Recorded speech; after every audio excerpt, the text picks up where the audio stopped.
and we'll set off toward the village. Okay. Yeah, it's only about a 20-minute walk to get there. Your feet are only a little blistered by the time you arrive. And I brought a dragon with me. You think I'm walking? Oh, okay. I'm flying, baby. Yeah, I thought we were flying on this dragon. Oh, well, then you arrive in 30 seconds. Oh, I mean, the space is limited. Yeah, can you fit 3 people and a deer on Nugget? So no, it can technically fit 1 medium creature, which is me. oh, okay. Well, I'll just walk. I'm not worried about You it. have Yeah, a I guess crystal he just deer. takes off while we're left off in the dust. I guess we could ride the deer. Could the deer hold 2 people? The deer can probably only hold 1. All right, I'm walking. But he's The dragon small. can only hold 1. Isn't he a Oh, wait. dwarf? I'm a gnome. Wait, I have an idea. Zero, hold this rope. And I hand Zero rope. And then I let out 50 feet of rope. And I tie it to my shield like a sled. Let's go, deer. Sandboarding. Yay. And Yes. you take off being dragged by a deer across the desert. Every time you hit a little dune or a bump, you get airborne. Yeah. Are you okay back there? I haven't felt this alive in 100 years. You get suddenly you hit a rock and you really fly up in the air. Just go ahead and give me an athletics check. 18. 18. You ride that wave. You are 10 feet off the ground. Yep. Surfer style. You're doing just fine. Isn't All right. alive the opposite of what you want to feel? Yeah, but it's fun to go out with a bang. That was morbid.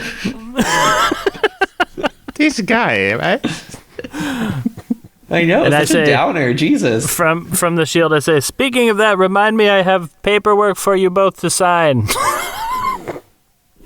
And then we just go to the village.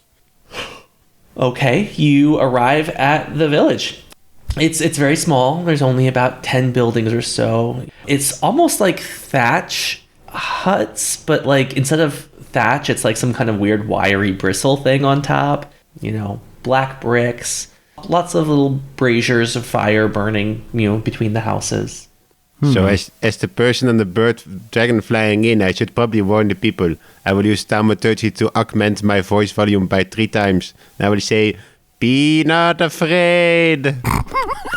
That always works well.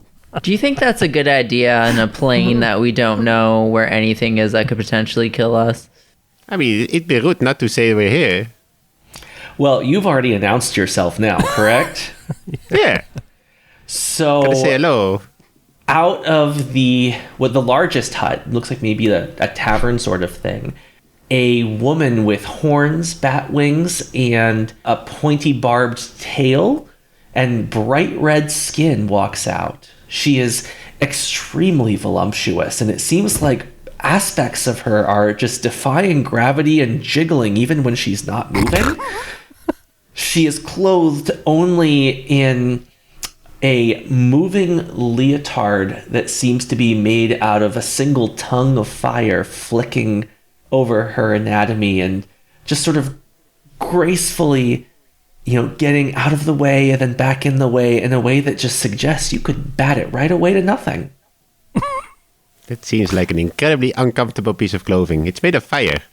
I pull out the little necklace. I'm like, is this thing working? Ugh, jeez. Is this thing on? I have no reaction. I'm just like, what the hell? Well, since you say that, welcome. Thank you. We are visitors from not this plane. And I lean over to Wing and Zero, and I'm like, I hope it's fine. We can say that. Anyway, we're looking for a friend of What? ours.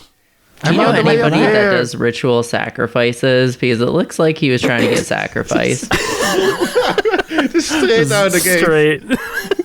Well, that's a little morbid for me, but I'm always looking for a friend too. I'm She good. leans over. We're looking for a sacrifice. She leans over towards Rook and says, I do love a man with experience. That is something I have, but I still think I want to find Simmonds, our friend. Do you know where there's giant blackstone things and somebody attached to it by chains? Well, that's not really my kink, but if that's what you want, I'm sure we could arrange something for you. What is kink? Well, let me...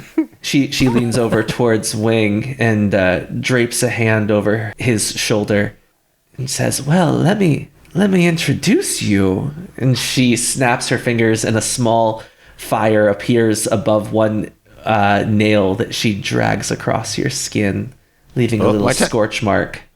Watch out for the fetish. Watch out for the fetish. They're flammable. Your feathers are definitely singeing. Eee! I just got these back. Delightful, isn't it? It's really not. We're just asking where our friend is. I was going to say, the only thing I know about kinks is that you're not supposed to kink shame. So, whatever. Ooh, I don't know these words. him. She leans back towards Rook. Like I said, experience. Yes. Do you have any experience with the things I mentioned? Or would know anyone about the friend with the chains? Well, I know all kinds of people here. That's what I do. Right. Getting to know people, finding their secrets. What secrets do you have to share? That's right, Mr. Rook. Keep playing hard to get. Yeah, when I make a peanut butter and jelly sandwich, I do the jelly first. So that was one of my secrets. People always think it's weird. I don't know. I'm trying here. Amber just walked, while she's distracted by Mr. Rook's weirdness, I'm just gonna walk past her into the tavern-looking place. Like, let's see if we can find someone who knows more about, sacrifices and chains in a not kink way. Sure, she's going to be focusing on teaching Rook some more secrets. Oh no. Uh-oh.